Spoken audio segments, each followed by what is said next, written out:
சிவபெருமானை நம்பியவர்கள் கெட்டு போனதாக சரித்திரம் கிடையாது, வரலாறு கிடையாது.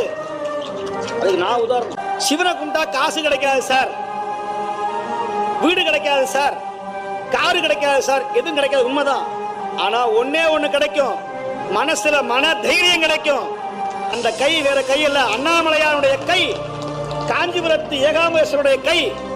அந்த கையை பிடிச்சிட்டீங்கன்னு வச்சுக்கோங்க, நீங்க யார பத்தியும் கவலைப்பட வேண்டிய அவசியமே கிடையாது.